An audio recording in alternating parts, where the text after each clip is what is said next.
Yo quiero ahora cambiar el chip y compartiros algo que está en mi corazón en el último tiempo. No son cosas legales, es un ardiente deseo de cambiar cosas. Me gustaría marcharme de Ferere y mi sueño sería intentar trabajar en construir un nuevo tipo de iglesia, conforme a los valores del Evangelio, pero alguna pequeña cambio. Ayer se dieron una información, yo no voy a dar la contraria, pero voy a dar una parte complementaria, ¿vale? Con una visión que está ahí. Como soy disperso, entonces me han notado las 4 cosas de las que os quiero hablar.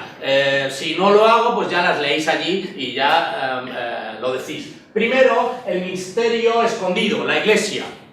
Vamos a leer en Hechos de los Apóstoles, al principio. En el primer tratado, Teófilo, hablé acerca de todas las cosas que Jesús comenzó a hacer y a enseñar hasta el día en que fue recibido arriba, después de haber dado mandamientos por el Espíritu Santo a los apóstoles que había escogido, a quienes también, después de haber padecido, se presentó vivo, con muchas señales o con muchas pruebas indubitables, apareciéndosele durante 40 días y hablándoles acerca del reino. Y estando juntos les mandó que no se fueran de Jerusalén, sino que esperasen la promesa del Padre, la cual dijo: oísteis de mí, porque Juan ciertamente bautizó con agua, mas vosotros seréis bautizados con el Espíritu Santo y con fuego después de no muchos días.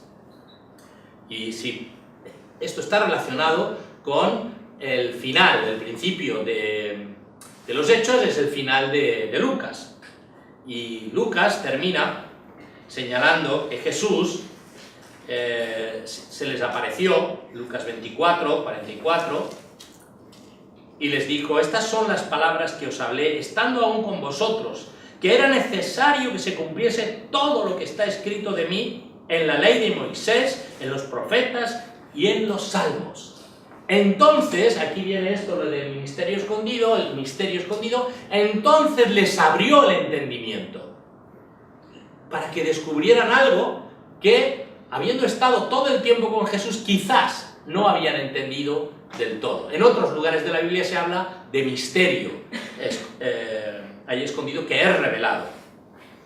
Les abrió el entendimiento para que comprendiesen las Escrituras, y les dijo: así está escrito, y fue necesario que el Cristo padeciese y resucitase de los muertos al tercer día, y que se predicase en su nombre el arrepentimiento y el perdón de pecados en todas las naciones, comenzando desde Jerusalén.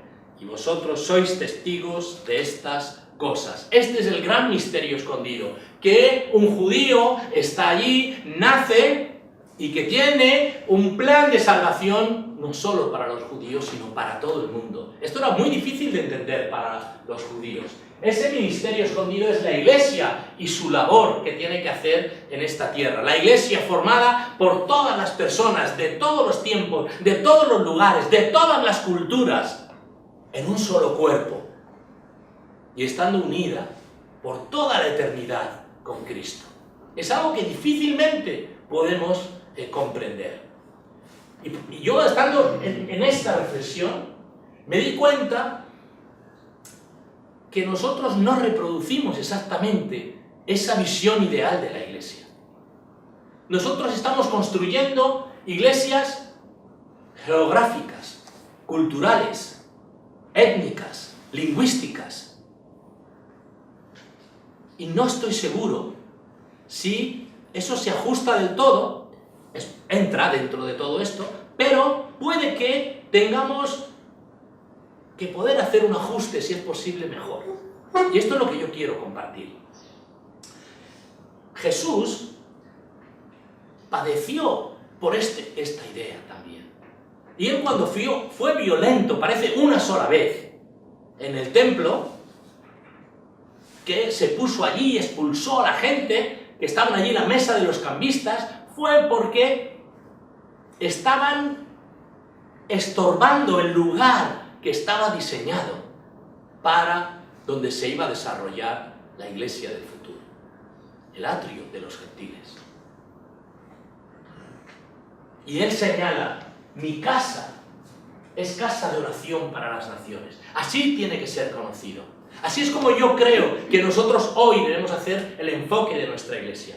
He pedido sin éxito que en mi iglesia, por ahora, que en mi iglesia que se está terminando de construir, ponga ese título, Casa de Oración a las Naciones, y lo ponga en español, en inglés, en chino y en árabe. En esas situaciones. Y ya cuando han visto este lío de los árabes, dicen, bueno, no. Vamos a ver, que una cruz y está bien, hermano, también. Pero vamos a ver qué ocurre. Bueno, no importa si mi iglesia tiene eso. Lo importante es que nosotros recuperemos lo que Cristo señaló y señaló violentamente.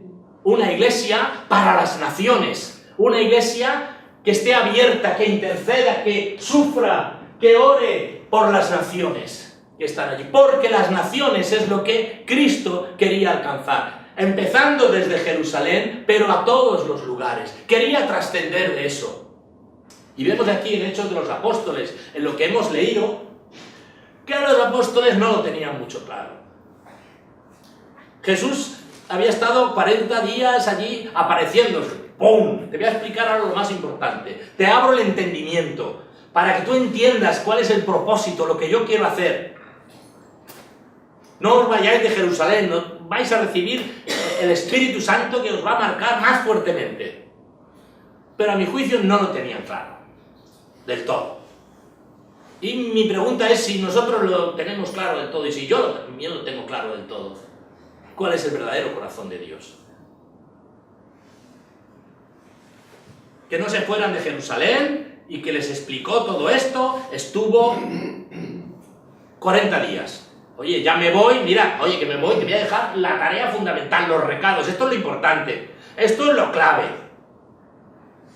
Seguimos leyendo. ¿Qué pregunta maravillosa tienen todos los discípulos acerca del reino, acerca de la tarea esta de Cristo? ¿Qué pregunta tan maravillosa se les puede ocurrir a los discípulos? Aquí la tenemos. Entonces los que se habían reunido le preguntaron a Jesús diciendo, Jesús, ¿restaurarás el reino de Israel en este tiempo? Es decir, yo te estoy hablando del reino de Dios, del plan que tengo para todas las naciones, y tú me estás diciendo, pero vamos a ver, ¿qué va a pasar con Israel? ¿Nos vas a liberar de los romanos o vamos a seguir así? Yo diría, tío, no has entendido nada. Fue más prudente que yo, lo suele ser el Señor. No os toca saber los tiempos que el Señor ha dejado en su soberanía, pero recibirás poder cuando venga el Espíritu Santo y me serás testigo en Jerusalén, en Judea, en Samaria y hasta lo último de la tierra. Le vuelve a recalcar que no se trata de Israel, que no se trata de Jerusalén, que es algo mucho más allá, que tiene un calado mucho más hondo. Y yo me veo que nosotros hacemos un poco como estos judíos. ¿Qué pasa con lo mío, Señor? ¿Qué pasa con mi preocupación? Algunos pastores de algunas iglesias, sí, la iglesia está bien, pero yo quiero españoles y no estos latinos que me están viniendo. Pues te los envía el Señor y así los tratas. ¿Qué es esto? ¿Qué es esto? ¿Qué diferencia hay? Si además dentro de 5 años van a ser españoles y más vigorosos que tú, con más hijos y más todo. Hombre, es inteligente. No lo somos. Tenemos una mentalidad como esta parecida, que está aquí. Aunque nos lo han explicado 20 veces, es como mi mujer trabajaba en el periódico El País, y en su momento era progre el periódico, ¿no? Y le querían decir al portero, le querían decir, mira, aquí, al que viene, le saludamos, qué hacemos, qué tal, pero a nadie le abrimos la puerta y le acompañamos y le decimos, pase usted. No, eso es de otra época. Aquí no se hace eso. ¿Vale? ¿Lo estás entendiendo, Paco? Dice, un momentito que viene el subdirector, le voy a abrir la puerta. Entonces, así ocurrió de verdad. Le fue a abrir la puerta y me le estaba diciendo que no podía abrir la puerta. Y el otro se marchó y dijo, bueno, que haga lo que quiera. Era guardia civil antiguo y estaba acostumbrado a esas cosas, ¿no? Pero bueno, esto es lo que a veces nos ocurre. Nos dicen cosas evidentes, pero no las entendemos del todo. Y yo creo que esto nos puede ocurrir. De hecho, Pedro, cuando predica, empieza a predicar, su énfasis son los judíos. Varones judíos. Bueno, y todos los que estáis también aquí en Israel, pero de segunda pasada. no acaba de entender bien. Se requiere todo un proceso de la Iglesia hasta que la Iglesia de una sola cultura va cambiando a otras culturas. Se va integrando con las otras culturas. Pero esto lo hicieron este pueblo, esta primera parte de la Iglesia. Tuvo que hacer un proceso medio doloroso, no tengo tiempo para detallarlo, cómo se fue adaptando. Cuando yo miro la historia de los hechos desde un punto de vista cultural, veo cómo determinados elementos formaban parte de la cultura y cómo los fueron solventando por una meta mayor, que es una Iglesia conforme al corazón de Dios, que incorpora a todas las personas. Esto es la meta. Por eso fueron incluyendo griegos, le fueron dando ministerio, las quejas de las viudas no las tenéis bien. Esto fue una queja cultural de los griegos sobre los judíos. A los judíos no les importaba tanto, quizá. ¿Se dieron cuenta? Pues la adaptaron. Luego todo el fenómeno de la circuncisión, un fenómeno también cultural que estaba allí con tintes religiosos, pero cultural. ¿Cómo lo tratan? Pues lo hablan de esta manera. Una iglesia multicultural no es una iglesia que tiene en su congregación personas de otras culturas. Eso es una congregación multicultural. Una iglesia multicultural es la que está hecha conforme al corazón de Dios, que integra a personas de las naciones y de las culturas en su congregación, en su liderazgo. Hay iglesias con congregación multicultural regidas por un líder de una determinada cultura que impone esa cultura a la gente. Es una iglesia en su congregación multicultural, en su liderazgo multicultural, que se abre y así la gente ve que los suyos también son reconocidos. En su visión, que tiene una visión de ser como la iglesia que estableció Cristo, abierta para todas las naciones, y en su meta, en su planificación, cómo alcanzar a todas las naciones. Ayer se nos habló de ir hasta lo último de la tierra. Bien, eso es perfecto. Y se nos ha hablado de los dineros, de cómo van de un lado a otro. Yo os voy a presentar una visión complementaria, que es casi gratis. No hay tanto dinero, no hay tanto tal. Hoy en día la sociedad y el mundo ha cambiado. Antes, y ahora también todavía necesitamos irnos hasta miles de lugares. Pero hoy en cualquier gran ciudad tenemos todas las naciones. Podemos ir hasta lo último de la tierra con grandes costos y grandes planificaciones, pero yo digo, si tú no puedes entrar mucho en eso, utiliza o paralelamente también, ve hasta lo último de la tierra que habita junto a ti. Estamos en una ciudad y tenemos aquí a gente de todas las naciones. Yo estuve este domingo en Barcelona predicando en una iglesia árabe. Necesitamos una iglesia árabe aquí. Pero les dije, yo quiero que la predicación sea en árabe, necesitamos una iglesia árabe, pero que no quede circunscrita a los árabes. Tiene que también abrirse a todo el pueblo de Barcelona, tiene que abrirse, pero necesitamos que la gente entienda en su idioma y en su cultura el Evangelio. Eso es muy importante, y cuando un árabe le pones la mano encima, puedes orar en árabe y le bendices en árabe, no está preparado para eso, se quebranta y puede aceptar al Señor con facilidad, porque nadie le ha bendecido como tú le estás bendiciendo. Eso tiene un poder. Yo lo he hecho no en árabe, pero en español, y lloran, se quebrantan, porque no están acostumbrados a presentarles para bendecirles delante de Dios. Eso es muy importante. Entonces, la iglesia tiene que prepararse, tiene que hacer un plan para llegar a las personas que están junto a ti desde lo último de la tierra. Para eso tenemos que cruzar la carretera, tenemos que ir a donde están y hacer una planificación de cómo compartir con ellos, de cómo hablar con ellos, de cómo amarles. Porque si la iglesia refleja, podemos conseguir que la iglesia refleje aquí en esta tierra la pluralidad que tendremos en el cielo, eso será un impacto a nuestra sociedad. Nuestras doctrinas no impactan a la sociedad, lo siento. No suelen impactar. La imagen de Cristo está distorsionada. Lo que hoy en día impacta a nuestra sociedad es que pueda haber gente de diferentes culturas, de diferentes idiomas, que alaben al mismo Dios, que sin perder su cultura sean capaces de dar un paso más allá de las mismas, trascender a su cultura sin perderla y alabar al mismo Dios, porque hay algo que les une a todos.